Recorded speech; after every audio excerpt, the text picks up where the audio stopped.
Hello, welcome everybody. My name is Josh Irby. This is Reviewer Beware, and we are going with the first book, Welcome to Dead House. Ow! So today, what we're going to find out is what happens when Amanda and Josh Benson move into their new house in the neighborhood of Dark Falls, and they realize the dead might be walking right among them. Here we go, kids. This is book number 1, Welcome to Dead House. Let's get started. I get those goosebumps every You know what? Let's kill the dog. time. I need the Heimlich, throw that to the side. So how our book begins is Amanda and Josh, no, not me, Benson, move into this new house in the ominous new neighborhood known as Dark Falls. They notice that for some reason, it's always cloudy and dark, everything looks gloomy, it feels like no one's out and about. And they are introduced to Mr. Compton Dawes. They're the real estate agent that their parents are discussing with because they are about to embark on this new journey in this new house. Both of them, especially Josh, who does everything he can to be the biggest distraction in Goosebumps, essentially the equivalent of the person who in Smash, who Falcon punches, and only does that just to attack and be a stage hazard. So you know, me.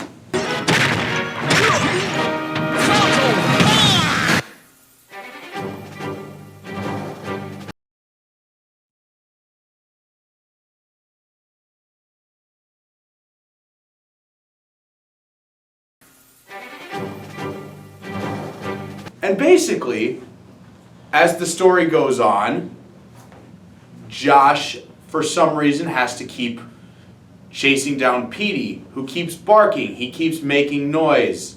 He causes a lot of trouble. Petey's are done. Amanda is dealing with other issues, while Josh is dealing with the family dog. And those issues include the fact that for some reason, she keeps believing and is disillusioned at thinking that she's seeing a boy going through her house in multiple scenarios.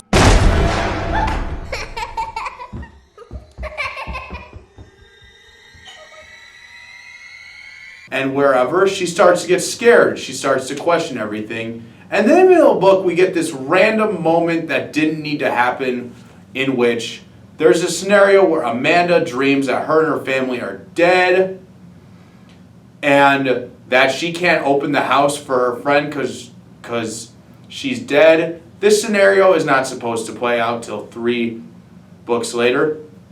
You didn't hear it from me.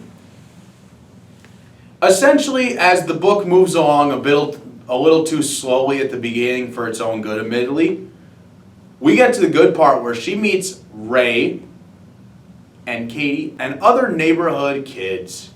Essentially, they're all about to play a game of softball and meet their new friends, but they keep closing in on them. Oddly enough, the person who stops them is our previously discussed Mr. Dawes. And just as they're about to play a game of softball, weirdly enough, it's 11:30, it's cloudy, but the sun starts coming out and everyone just leaves. And there's no argument. They're like, it's not the time, let's go. Screw you guys, I'm going home.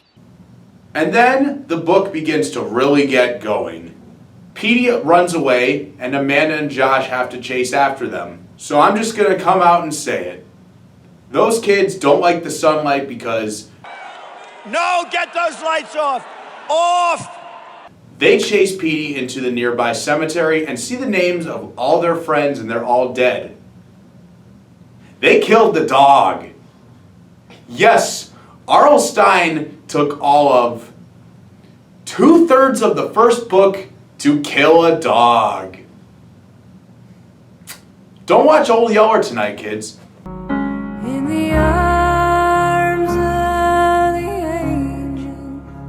And the reason why they don't want to be around light is because light kills them. And eventually the light shines onto Ray's face. And we essentially see that R.L. Stine was probably writing this book while watching Indiana Jones' Raiders of the Lost Ark. Their skins are peeling off. Hey guys, Rob, editor here. I just want to say that the face melting scene is it's a little bit disturbing. So reviewer beware. It's a little bit disturbing. It kind of reminds me of Josh's sick bass solos. So if you've never heard him bass solo before, this is what happens. Back to the video.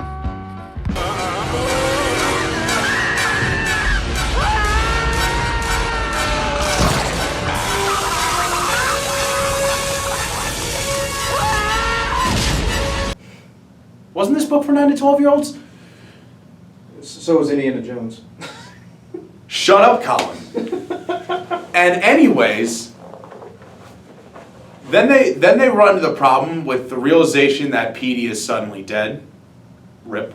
They find Mr. Dawes, who explains to them and is terrified because he's telling them that they have to go retrieve their parents because something has happened to them. They look on the gravestone. Compton Dawes, 1950 to 1980. How did this all happen?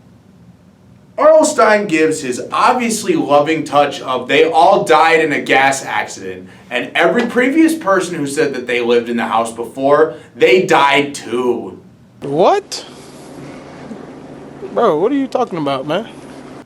This is the pilot. I should probably note that, right? So, essentially, Josh makes the, again, very loving, easing into a decision of throwing the flashlight at Mr. Dawes' head, which cracks into his skull. Are we sure this is a Goosebumps book? So, continuing on, the dilemma is at the nearby amphitheater in which these dead kids, it turns out, gathers. Their parents are tied up. They're stuck. The only solution is the conveniently placed tree branch that is hiding the sun from every dead person. Josh and Amanda have to figure out how to knock them over and recreate Indiana Jones and the Raiders of the Lost Ark. Because apparently, R.L. Stine does not like your children. So, as expected, Jovial Bob writes it so that the kids knock down this tree branch. The sun kills off all of them. And they saved their parents just in the nick of time. How are we going to end this first book? Obviously with the nice decision of Amanda and Josh protecting people, right? Or R.L. Stine decides, you know what? A new family is going to move in the house.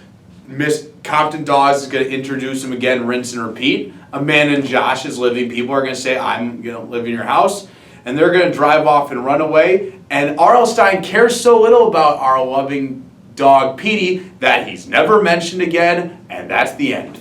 Oh, brother, this guy stinks! Anyways, as for what I think of the book personally is, it caught me off guard just how brutal it got early. I mean, they kill a dog, skin peels off, someone's head gets split open. Go on. It just surprises me.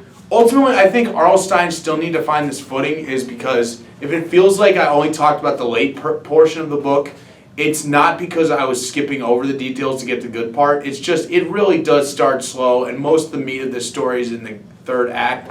It's still a pretty bumpin' start. The foundation, for better or for worse, is there, because what it means to be a pilot and means a foundation, to me, is simply this. It's a great starting point, because it shows what is really good to build off of for better and for worse. This book was slowly paced. It took time to get to the good parts, but when the good parts were there, it got extremely brutal. And what surprises me is this still stands to be one of the more terrifying and dark books of the series. I think this book is bumpin'. It's still a Goosebumps classic, as long as you note that it is not the most polished book in the series. It's just the pilot. However, try to stay alive. I think where we're going next, this next book will grow on you even more. We are going to book number 2, Stay Out of the Basement. It'll really grow on you because it's about plants. Shut up, Colin!